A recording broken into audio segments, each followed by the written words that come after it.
রাজশাহীর কুমারপাড়া এলাকায় BRTC office দখলকে কেন্দ্র করে রাজশাহীর ডিপো ম্যানেজার বিভুর ওপর হামলা চালিয়ে গুরুতর জখম করেছে সন্ত্রাসীরা।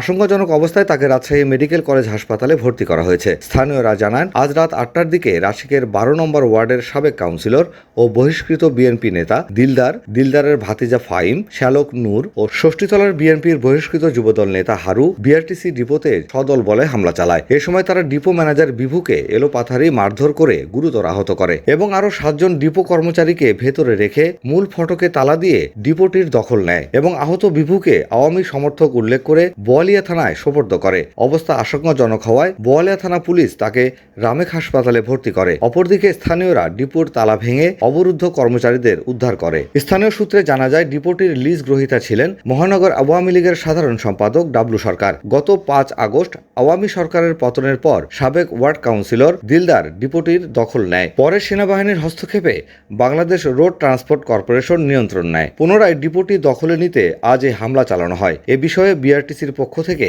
মামলার প্রস্তুতি চলছে বলে জানিয়েছেন আহত বিভুর স্বজনরা।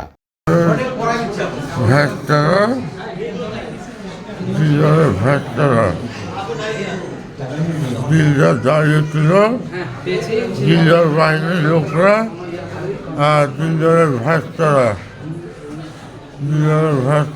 ভাই এরা সবাই আমাকে ধরে মারছে। হ্যাঁ,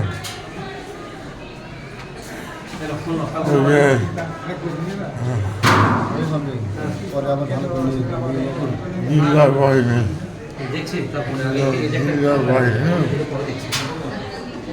না বমি হয়নি। দিলদারের সাথে আর কে ছিল? দিলদারের সাথে তো অনেকজন ছিল। আমি দিলদারকে চিনি।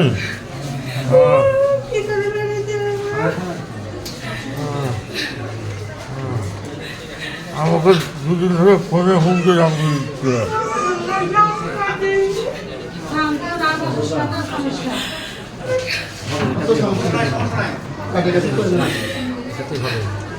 সমস্যা নেই।